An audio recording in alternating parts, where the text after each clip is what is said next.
Hello and welcome to another episode of In Conversation With by Kangaroo Minds. I'm Vedika and today we have with us Sophie Badman. Sophie is a volunteer at the Samaritans in the UK. She is a keen runner who is also going to be running the London Marathon this year for the Samaritans, and she is also a regular contributor with her work at Counselors Cafe. Before we begin our conversation today, where we're going to talk to Sophie more about volunteering at the Samaritans and at the mental health helpline, I'd just like to put out a trigger warning for any of our viewers. In case you find any of the content that we discussed today triggering or distressing, please take a step back, reach out for help and take care of yourselves. So without taking much of your time, we're going to now jump in and hear more from Sophie. So welcome to our episode, Sophie. It's absolutely wonderful to have you with us today. And thank you for joining us. And we'd really like to hear more from you. So starting off, I'm sure you get asked this really often, but what motivated you to volunteer at the Samaritans? So the main motivation was for me. A couple of years ago, I was kind of suffering with depression and my own mental health. So I actually used the Samaritans. To start with, I used their email service, which at the time, I suppose when you think of Samaritans, you only really think of like picking up the phone. And sometimes you only, like as a child or like a teenager, when you think the word Samaritans, you kind of think that you have to be completely suicidal to reach out for help. But that's not the case. It's if you are struggling, you're feeling alone, mental health, you just need someone to listen to you. They're there for everybody. So yeah, I used the email service to start with, and which really helped me. It was quite a nice way to just kind of get things off my chest, because the best thing I felt was just getting all the words and all the feelings that you've got. You just kind of send it away in an email, and it's not an instant response, so you get a bit of time before you get a reply. And it was just a good way to kind of help cope for a little bit. But I also used the phone service a couple of times when things got a little bit too much. And again, it was like a lifeline to me. So that's kind of, I thought a few years later, I was approached to be in, they do a marathon in July, and I was raising money for them, and they asked me if I wanted to like feature in it. And I was like, yeah, go on then. So then I kind of got to know the people at central office, and yeah, I met a few volunteers along the way, and I thought I'd love to be able to kind of give back what somebody gave to me one day. So I decided to be a volunteer, and it's the best thing I've done.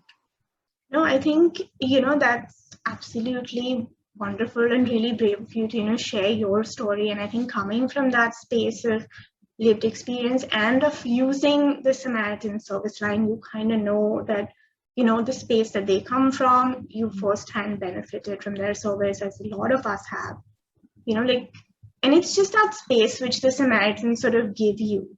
So in terms of, you mentioned that, you're volunteering as a listening volunteer there. So was there any kind of training that you had to do, as part of this role before you started, the work at the help? Yeah. I was going to say, you go through like 3 months of training, which is like a couple of times a week. And the main thing is just kind of like, as well as you're kind of learning to really actively listen. Because I think all of us think like, if a friend comes to you with a problem, your main thing to do is, which is a very natural response, is to kind of jump in and like maybe relate your own experiences and be like, oh, when I did that, or when I had this problem, I did this. So you're going more of an angle that it's just very natural, but you want to help fix the problem. You want to give a solution rather than just kind of stop and just listen to them, because that is like the most powerful tool we have when somebody is struggling and comes to us and just needs a little bit of help, is just to literally just stop talking and listen. So that's the main training, is to like kind of fight against your natural instincts to be like, do this, do that, and just give people space, listen. And it's also about, you've got to look after yourself, because some calls can resonate with you, can touch on very personal things that you might have experienced. So it's learning that obviously we're here to listen, but we're also we need to be looking after ourselves, which is lovely, because I think it's a very community where we're all just supporting each other. So it's a bit about just listening and just generally keeping yourself on top form as well. I think you mentioned, a really important point, and I will come to like the listening aspect a little later, but it's about like taking care of your own self, because, sometimes the conversations which people have at the Samaritans can range from, them, as you mentioned earlier as well, being, suicidal or contemplating self-harm, ranging from just feeling, isolated or like low or lonely or just a bit anxious. And that can sometimes take a toll on your mental health as well as a listener. So how do you personally take care of, your well-being and prioritize your self-care in the process? Yeah, I was going to say, well, like when I'm in like Samaritan mode on duty, we always have another volunteer and with you. You never do it on your own. So if you do take a bit of a tough call, you can stop, have a cup of tea, have a biscuit, talk it through. You also have a leader. So if there is something that, kind of upsets you, you can phone. And there's just always somebody there for that side of things. But more personally, I obviously, like you mentioned earlier, I run a lot. You just got to take time out. I just enjoy sometimes just, chilling out, watching TV, just going for a walk, getting out with nature, catching up with friends. It's always good to just kind of forget about serious things and just have a drink with your friend. But I think just got to look after yourself as well and prioritize that over, because you're with yourself the most time, so you've got to look after yourself. Yeah, because sometimes it can be hard to disconnect from that conversation, and that's why I said I wanted to talk to you about how you take care of yourself as well, because as a listener, as a volunteer, sometimes we forget that the person we're talking to can also be dealing with a lot of hard things through that conversation. So another aspect of like the conversation itself is, have you ever had a situation where you had to deal with something which is either, triggering for you, or it comes from like an extreme opposite view from your own? So how would you handle that, for instance? And you kind of, just like you said, you've just got to disconnect it.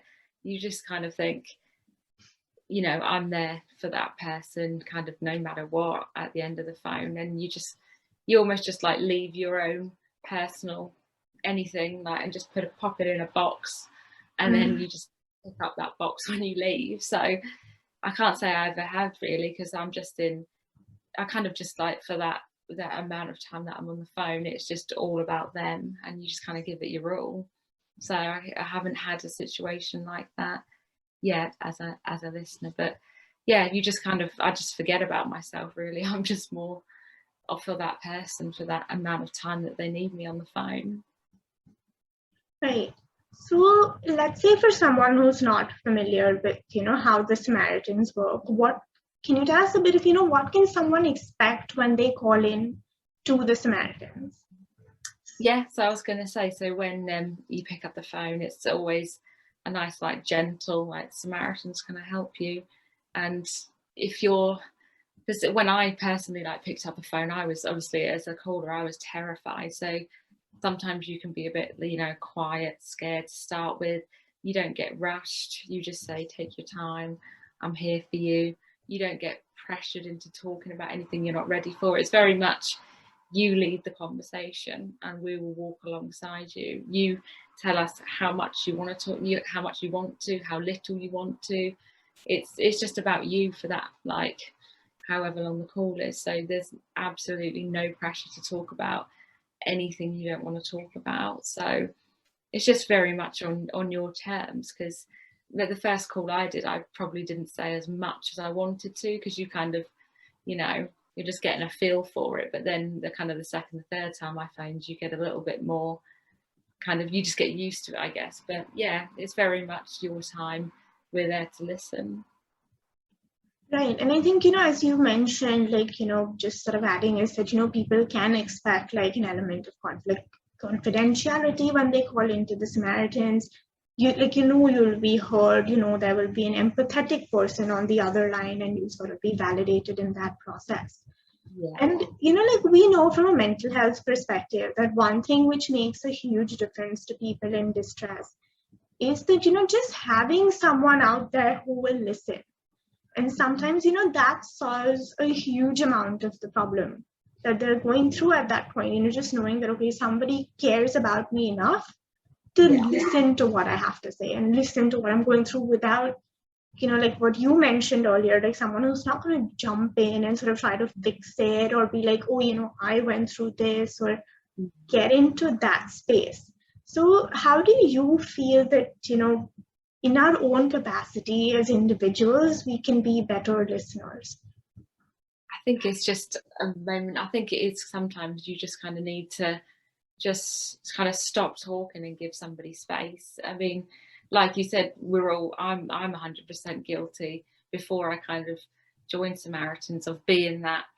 I'm very much one of those people that when somebody comes to me with a problem, I'm like, oh, I just want to help them. I want to fix, but you can't sometimes, the only person that can really kind of fix your own problems is yourself. So the best thing you can do for somebody is just kind of give them space. And just, I always find if somebody like wants to talk to you, just put phones away, put any distractions away. You could just go for a walk, really. Sometimes it's nicer just to be side by side. It's not as intense if somebody has something difficult that they want to talk about.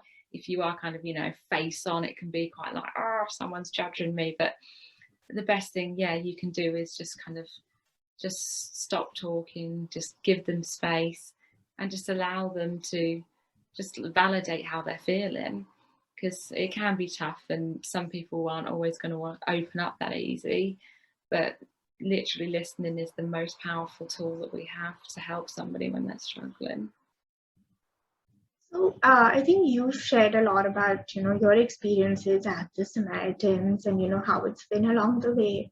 What would you say have been like, your high and low points as part of this role, like, in terms of your learning, in terms of the experiences that you've had?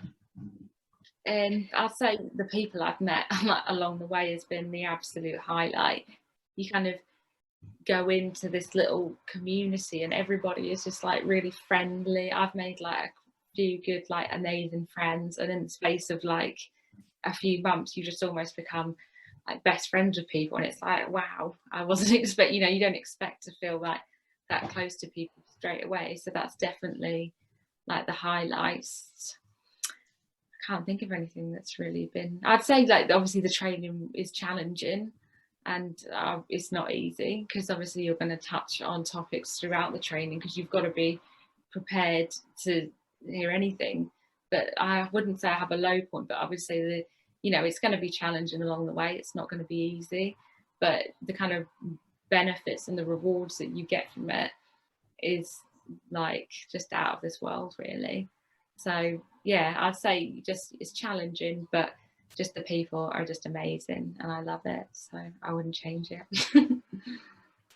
No, I think, like also now with the whole COVID situation, things have really changed. And there's a lot of conversations where people talk more about mental health and well-being and self-care. And these are concepts which have become far more mainstream conversation than what they used to be. It's not that, people didn't have mental health issues before the COVID crisis, but now there's a lot more emphasis being given to that. And one of the things that's coming up is the conversations around the new normal.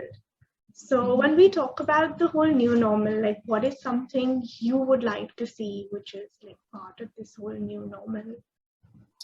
I think it would just all be nice to just be kinder to each other, really. I think like for lockdown, for me, when you were in like the first one, you were just because obviously you could only like really go out once a day. It was all about going for that walk and people would say hello to each other, and you wouldn't usually get that before because everybody was so busy and I've got to go to work, I've got to rush here, we were all just rushing around, and that was normal to us. But now we've all I think it's just a slow down and we're all hopefully like just keep on appreciating each other, and that that one hello, how are you, that could just be the only communication somebody gets all day. So just taking time out just to be kind to each other, I think I just really hope that like continues into the new normal. And like again with social media, like I still see like things on Twitter and things, and people are just so horrible to each other on like comments and stuff. And I think during like the lockdown we were all we're here for each other, we're there, we're this, and it would just be nice for everybody just to be nice to each other. I think I think that would be the new normal, hopefully. No, I hope so. I think you made a very, very valid and beautiful point about, like, just kindness and sort of empathy and all of that, that, we were all in this together. I think, that's something which COVID has sort of given us, that feeling that, no matter where you are in the world, we're sort of going through this together, and that's how we're going to get through it. So, and as a parting word, what would be your one piece of advice to anybody who's having a hard time with their mental health right now? I would say the best thing you can do, and I know how difficult it is, but just reach out, talk to a friend, talk to a family member if you feel that you can, or if not, just send an email to Samaritans or pick up the phone, or, any like mental health charity, or just, it's not, I know it's easy for me to say, but it doesn't last forever, and it might feel like, your world is crashing down right now, but just please reach out. You're loved, you're validated, we want you here. So just, just that one little step, just take it in really small steps. And even if you can just text someone and just say, I'm not feeling great, and then just let someone in, just to give you that little bit of extra support, because it's not the end, and there are people who care for you and want to help you. I think, you've put it in such an articulate way that, yes, there's always that hope, there's always someone who cares, and it will get better. I mean, and that's what people, when they hit their lowest point, you just feel that, no, it's going to be like this always. And I think that's when also where the Samaritans also come in terms of giving you that hope and sort of helping you through that conversation. And if it's not the Samaritans, for our viewers anywhere in the world, you can find a range of, other websites and resources on our website. And if you're in the UK, just know that, 116 123, any day of the week, any month of the year, 24/7, someone at the Samaritans will be there to answer your call and sort of help you. And as Sophie mentioned, there's also an email address that you can write into, if that's something you prefer doing. So thank you, Sophie, for being with us today and, sharing your story, for sharing so many insights with us, because I know a lot of people are usually very curious about like what it is like when you call in a helpline. Like you just never know what to expect. So I think that was something we really wanted to do, is, have that conversation with you as someone who, has had the experience. You've contributed to the book by the Samaritans as well, and you are someone who is actively involved in that role. And I'd also like to thank you on behalf of all our viewers and every single person who's probably used the Samaritans helpline, for everything that you and your team at the Samaritans do, because I think every day you all are going out there and, making such a huge difference to so many people. And these are people who you will probably never meet. You don't even know who they are. It's just that whole sort of selflessness of the whole activity of just helping somebody. So also, as you said, like, I hope that spirit of kindness sort of continues going forward. Yeah. And lastly, absolutely. And for anyone tuning in today, just know, even Sophie said, and this is something which we've always iterated a lot at Kangaroo Minds, that if you're having a hard time, just reach out for help. Know that, there is help available out there. It could be a professional. You may want to speak to a helpline. You may speak to someone, a loved one. Just reach out to someone. It will make you feel better, and things will get better, even though it may not seem that way right now. So till next time, we hope you all stay well and stay healthy. And please share this with anybody who you feel will benefit from hearing this conversation. And we hope to see you again soon. Thank you.